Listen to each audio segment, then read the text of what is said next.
살면서 한 번쯤은 들어본 말이 있습니다. 간이 튼튼해야 인생이 길다. 하지만 간은 우리 몸에서 가장 묵묵한 기관이라 문제가 생겨도 쉽게 신호를 보내지 않습니다. 그래서 많은 분들이 병이 꽤 진행된 뒤에야 이상을 알아차리곤 하죠. 오늘은 그 침묵 속에서 신호를 보내고 있었던 분들의 이야기를 들어보며 간이 보내는 작은 SOS를 함께 살펴보려 합니다. 먼저 김정수님의 사연을 함께 들어보시죠. 김정수님은 63세의 남성으로 평생 성실하게 직장 생활을 해오셨습니다. 직장 동료들 사이에서도 술 한 잔 정도는 괜찮다는 말에 익숙했고, 회식이 잦은 부서 특성상 일주일에 서너 번은 술자리를 피하기 어려웠다고 합니다. 젊을 때는 아무렇지 않았습니다. 밤늦게까지 마셔도 다음날 아침이면 멀쩡하게 출근했고 피로도 금세 풀렸죠. 하지만 50대 중반을 넘기며 몸이 달라지기 시작했습니다.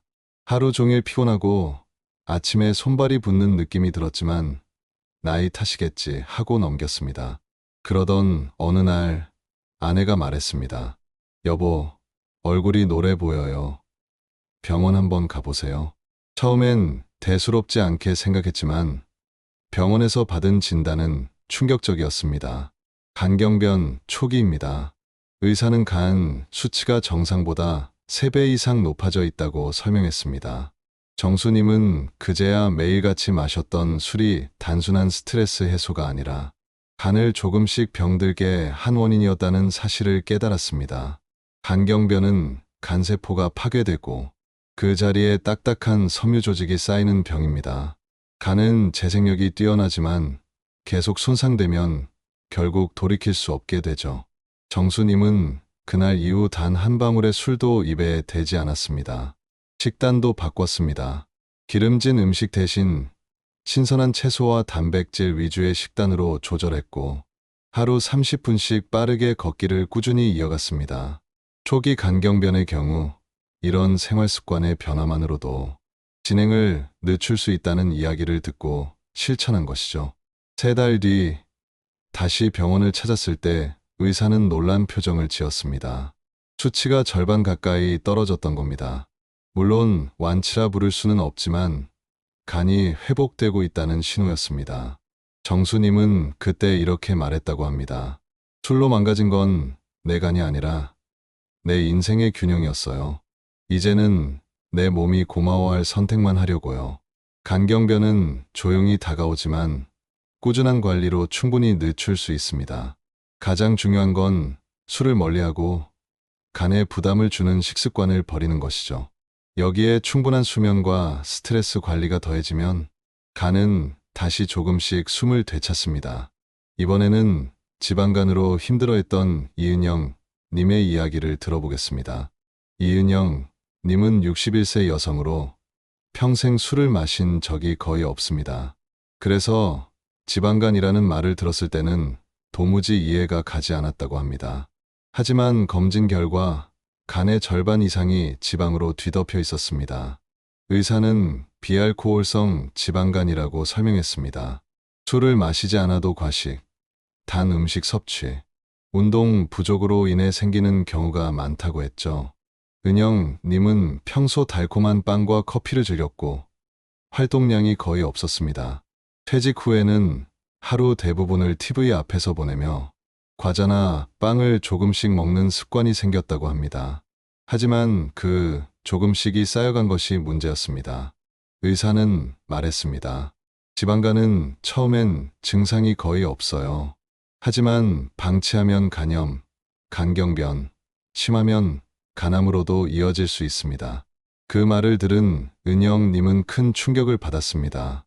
그날부터 식단을 하나씩 바꿔나갔습니다. 우선 흰쌀밥 대신 잡곡밥, 설탕이 든 음료 대신 따뜻한 보리차로 바꿨고 하루에 최소한 30분은 걷기로 결심했습니다. 처음엔 다리가 무겁고 귀찮았지만 한 달쯤 지나자 몸이 훨씬 가벼워졌습니다. 3달 뒤 재검에서는 지방 비율이 눈에 띄게 줄어든 결과가 나왔습니다. 전문의들은 말합니다. 지방간의 가장 확실한 치료법은 약이 아니라 생활 습관이라고요. 식사 시간, 식단 구성, 수면 패턴, 운동량, 이 네 가지가 간 건강을 좌우합니다. 특히 과당이 많이 들어간 음료와 가공식품은 간에 큰 부담을 주기 때문에 피하는 것이 좋습니다. 다음은 간 수치 때문에 늘 불안했던 박성호 님의 이야기입니다. 박성호 님은 67세 남성으로 몇 해 전 건강검진에서 ALT와 AST 수치가 기준치보다 높게 나왔습니다. 의사는 간 수치가 올라간 이유를 찾아야 한다며 정밀검사를 권했습니다. 하지만 성우님은 별다른 증상이 없었기 때문에 조금 쉬면 나아지겠지 하며 대수롭지 않게 넘겼죠. 그러나 반년 뒤 재검 결과는 더 나빴습니다. 수치는 오히려 2배 가까이 올라 있었고 간 초음파에서 염증 소견이 확인됐습니다. 그제야 성우님은 심각성을 깨달았습니다.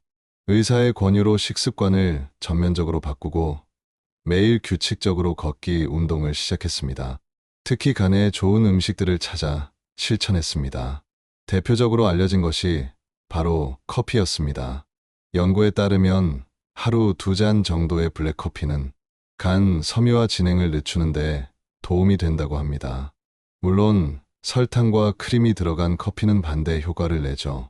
또한 녹황색 채소, 견과류, 오메가3, 지방산이 풍부한 생선류도 간세포 보호에 도움이 됩니다.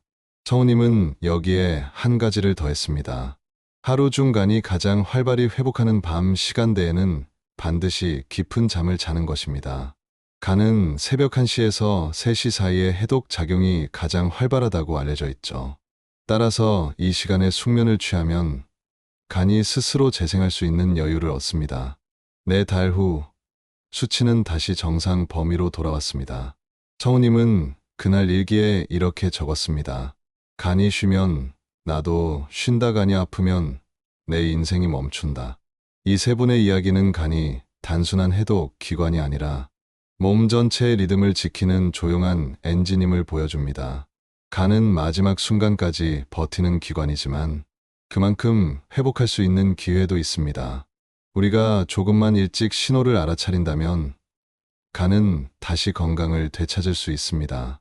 간은 침묵의 장기라고 불립니다. 통증도 특별한 신호도 거의 없기 때문이죠. 그래서 어느 날 갑자기 건강검진 결과를 보고 충격을 받는 경우가 많습니다. 이번에는 그런 위기에서 스스로의 힘으로 간을 회복해낸 사람들의 이야기를 전해드리겠습니다. 먼저 최영희 님의 사연을 함께 들어보시죠. 최영희 님은 62세 여성으로 오랫동안 피로감과 소화불량에 시달렸습니다. 처음엔 위 문제라고 생각했지만 병원에서는 간 기능 저하가 원인이라 했습니다. 검사 결과 지방간이 중등도로 진행돼 있었고 간 효소 수치도 높았습니다. 의사는 약보다는 생활의 리듬을 바로잡는 게 우선이라 조언했습니다.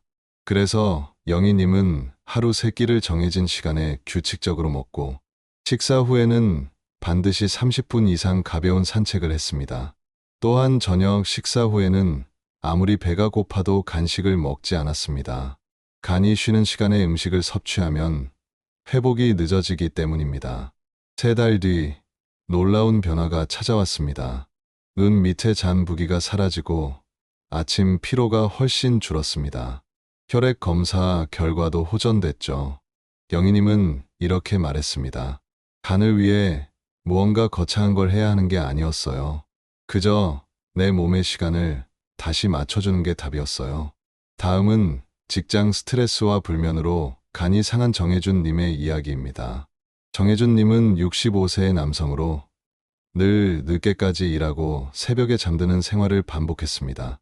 야근 후 치킨에 맥주 한 잔이 하루의 낙이었죠. 하지만 어느 날 평소보다 유난히 피로가 심해 병원을 찾았고 간 수치가 급격히 상승한 걸 확인했습니다. 의사는 스트레스와 수면 부족이 원인일 가능성이 높습니다라고 했습니다. 간은 해독 기관인 동시에 호르몬 균형과 수면 리듬에도 깊게 관여합니다.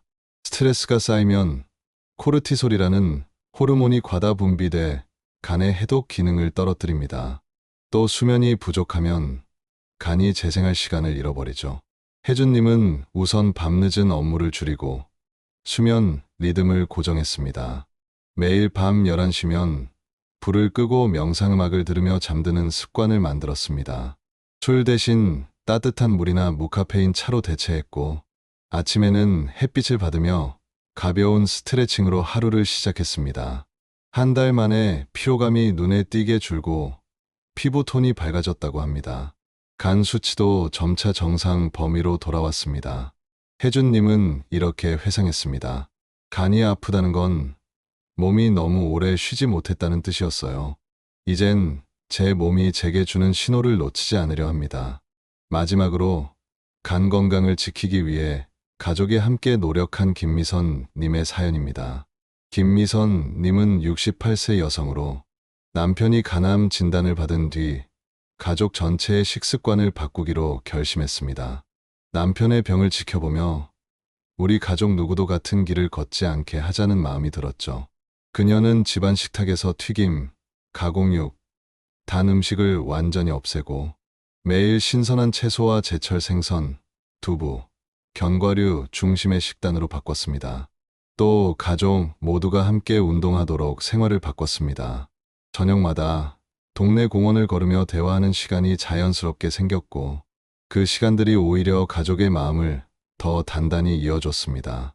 1년이 지나자 남편의 간 기능 수치가 안정됐고 미선님 자신도 지방간이 완전히 개선됐습니다. 미선님은 이렇게 말했습니다. 간을 살린 건 약이 아니라 가족이었어요. 우리가 함께 바꾼 습관이 결국 우리 모두의 몸을 살렸죠. 간은 혼자서 싸우는 장기가 아닙니다. 우리의 식사, 수면, 스트레스, 감정까지 모두 간의 상태를 바꿉니다. 조금 더 자고, 조금 더 걷고, 조금 더 웃는 것만으로도 간은 회복의 길로 나아갑니다. 건강한 간은 단지 병이 없는 상태가 아니라 하루를 기분 좋게 시작하고 끝낼 수 있는 몸의 리듬을 되찾는 것입니다. 건강한 100세 시대 같이 만들어 볼까요? 오늘도 시청해 주셔서 감사합니다. 우리 건강 상담실이었습니다. 이 영상은 의학적 진단이나 처방이 아닌 일반 건강 정보를 스토리텔링을 거쳐 제작한 영상이며 개인 상황에 따라 반드시 전문의와 상담하세요.